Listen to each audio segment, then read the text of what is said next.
दोस्तों एक बार फिर से स्वागत है आपका काउंसिल फ्रेंड में। Your council your friend.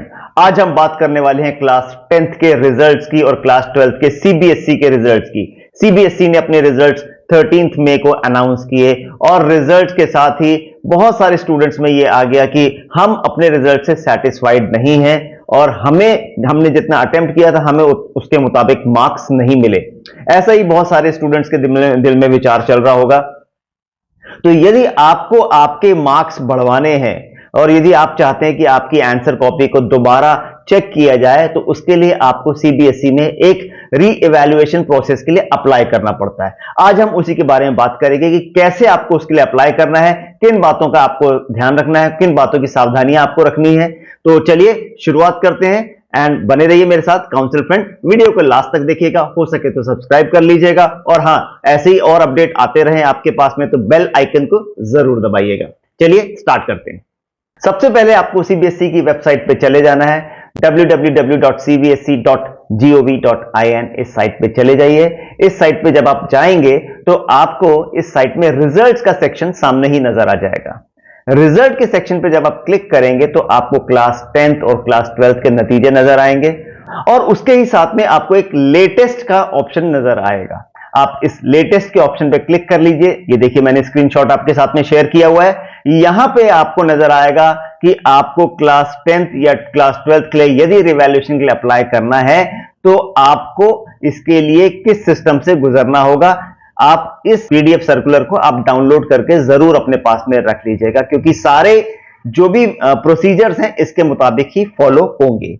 चलिए इसको एक बार पढ़ लेते हैं, इसको समझ लेते हैं। आइए, तो इसमें सबसे इंपॉर्टेंट है कि आपको इसके लिए जब अप्लाई करना है तो ये केवल ऑनलाइन मेथड से ही हो सकता है। किसी भी तरह के ऑफलाइन मेथड से, किसी भी तरह के पोस्टल मेथड से इसको अप्लाई नहीं किया जा सकता और इसके लिए एक रिवैल्यूएशन के लिए एक फीस रखी गई है जो कि केवल 500 रुपीज है। ये री इवैल्यूएशन फीस जो है आपको केवल डेबिट कार्ड, क्रेडिट कार्ड और नेट बैंकिंग के थ्रू ही आपको पे करना है और कोई प्रोसीजर इसके लिए जैसे डीडी, पोस्टल ऑर्डर, इस तरह का कोई भी और प्रोसीजर एक्सेप्टेबल नहीं है। इसके अलावा एक चीज और समझ लीजिए, कोई भी इनकम्प्लीट एप्लीकेशन होगी उसको रिजेक्ट कर दिया जाएगा। और एक बात और समझ लीजिए कि केवल एक सिंगल एप्लीकेशन एक कैंडिडेट से ली जाएगी। उसी में आपको जितने सब्जेक्ट्स के लिए आप री इवैल्यूएशन आप चाहते हैं या मार्क्स रीवेरिफिकेशन चाहते हैं, आप केवल उसी में अप्लाई करेंगे। रिपीटेड एप्लीकेशन उससे नहीं ली जाएगी और वो लायबल टू बी रिजेक्टेड होगी। Once applied, no second opportunity will be given। तो एक बार अप्लाई कर लीजिए, सोच समझ के अप्लाई कर लीजिए। इसके लिए विंडो खुलने वाली है।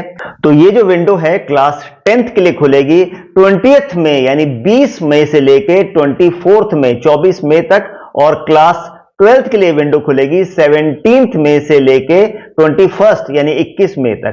तो इसी दौरान आपको अप्लाई करना है।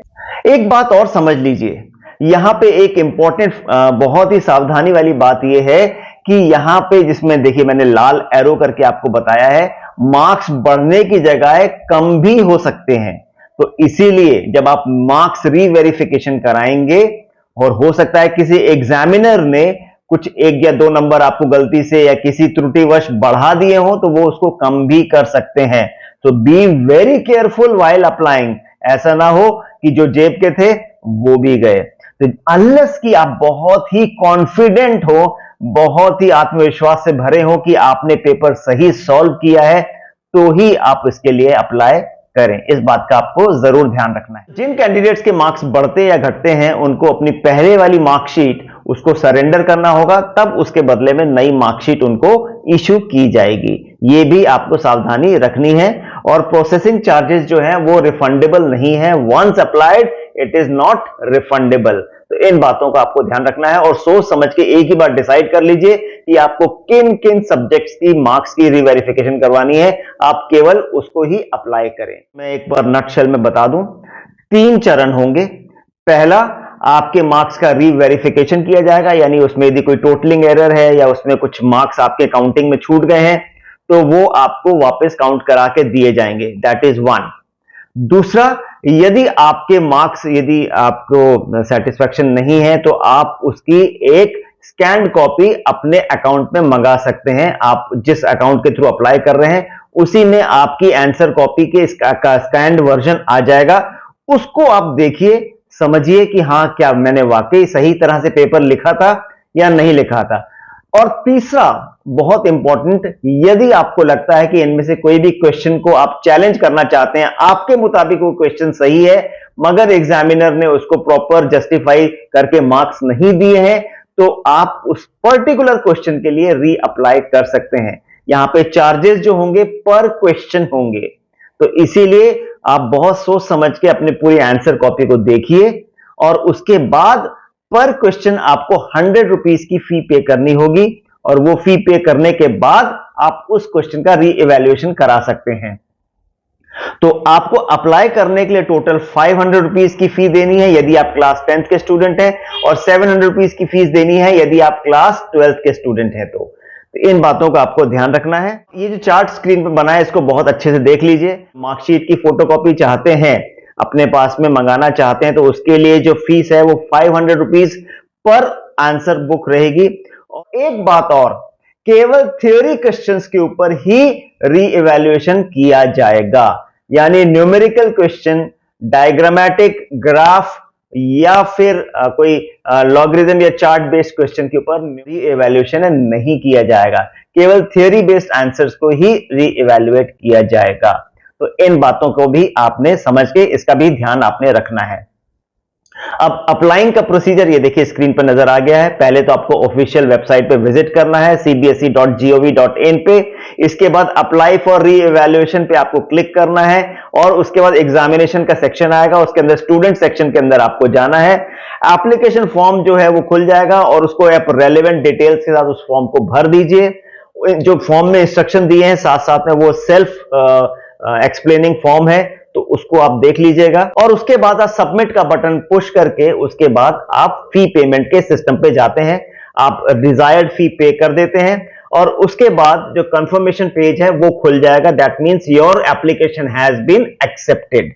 इसके बाद आप आगे की जो प्रोसेस है उसके लिए जो अपडेट्स हैं वो आपके ईमेल पे और आपके सीबीएसई के वेबसाइट पे टाइम टू टाइम आते रहेंगे, आप उनको देखते रहिएगा। और इसके बारे में जो भी अपडेट्स हैं, अभी तो बहुत ज्यादा अपडेट सीबीएसई ने नहीं डिक्लेयर किए हैं, मगर जो भी अपडेट्स हैं वो सीबीएसई की वेबसाइट पे टाइम टू टाइम आते रहेंगे, इसलिए सीबीएसई की वेबसाइट को आप जरूर चेक करते रहिए। तो दोस्तों, मुझे उम्मीद है आपने इस प्रोसीजर को समझ लिया होगा। यदि कोई कंफ्यूजन है, यदि कोई डाउट है, तो आप ये देखिए मेरा व्हाट्सएप नंबर है, इस पे आप मेरे को व्हाट्सएप कर सकते हैं। आप चाहें तो मुझे इसी नंबर पे कॉल भी कर सकते हैं और फिर भी यदि कोई दिक्कत हो तो आप मुझे मेरे से हेल्प ले सकते हैं।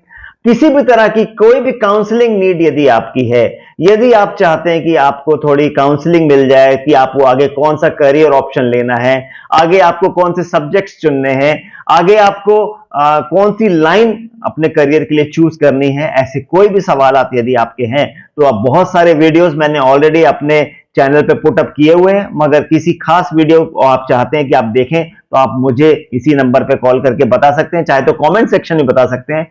और यदि आप चाहें कि आपको होम काउंसलिंग चाहिए हो तो भी उसके लिए आप मुझे इसी नंबर पे संपर्क कर सकते हैं। So with that I extend my all the best to all of you. All the best, take care, ciao।